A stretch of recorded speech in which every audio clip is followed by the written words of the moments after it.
Philadelphia is the 5th largest city in the United States. And if you were to look at a map of Philly, you notice that there are pockets of Philadelphia where there's no Adventist presence at all.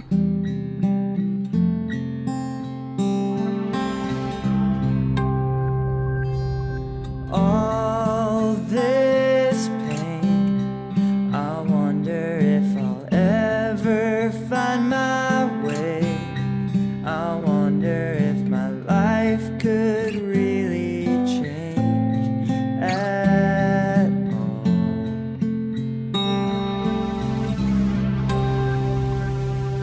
All this earth, could all that is lost ever be found? Could a garden come up from this ground at all?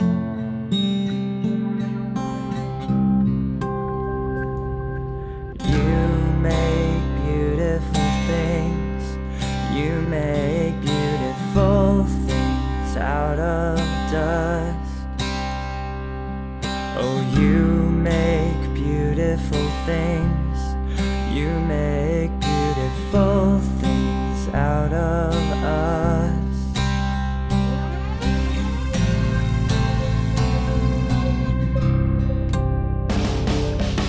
All around, hope is springing up from this old ground. Out of chaos, life is being found in you.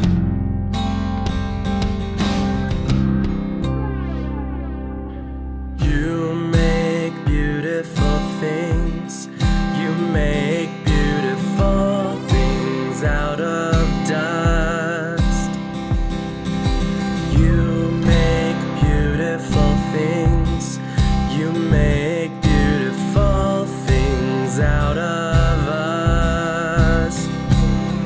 Oh, you make beautiful things, you make beautiful things out of dust.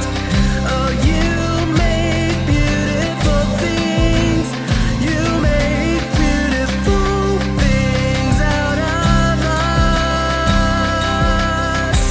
You make me new, you are making me new. You make me new, you are making me new. You make me new, you are making me new. You make me new, you are making me new. Oh, you make beautiful things, you make beautiful things out of dust. Oh, you make beautiful things, you make beautiful things out of us. You make me new, you are making me new. You make me new, you are making me new.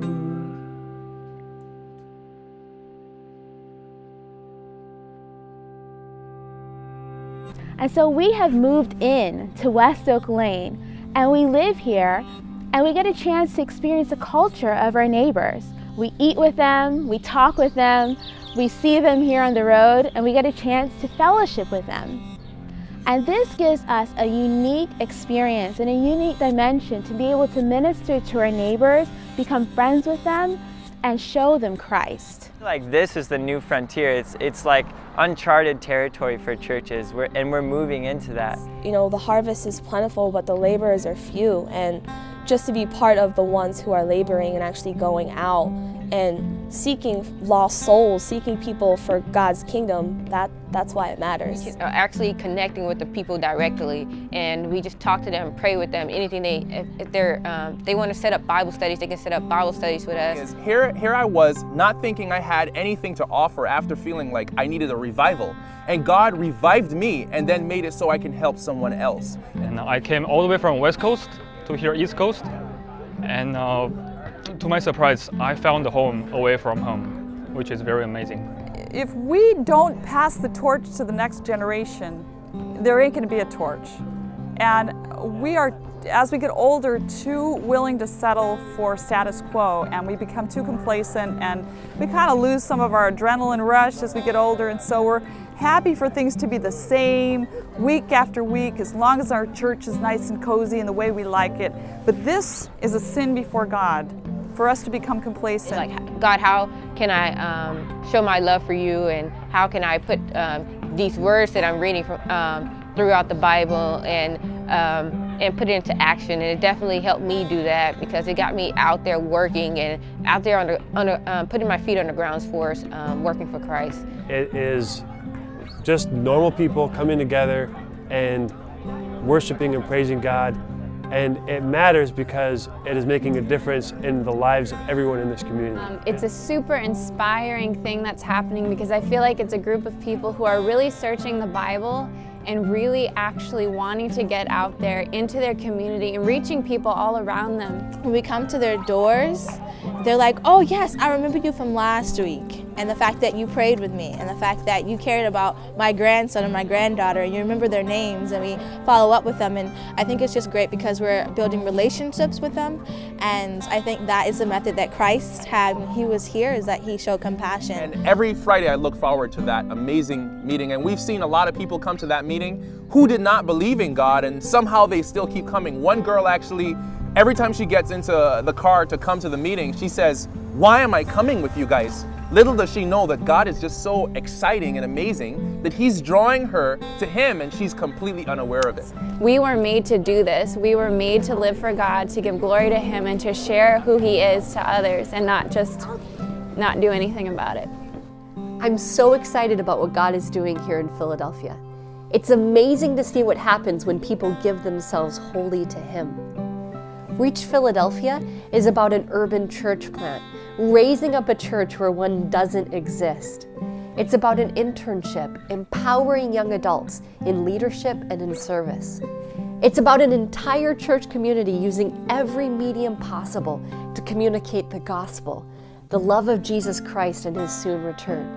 But using literature evangelism, music, public evangelism, art, friendship evangelism, to communicate his love to those around us. So I want to ask you to pray for us, to pray for what God is doing here in Philadelphia, and also to give yourself wholly to him and see what he does in your own life and in your own community.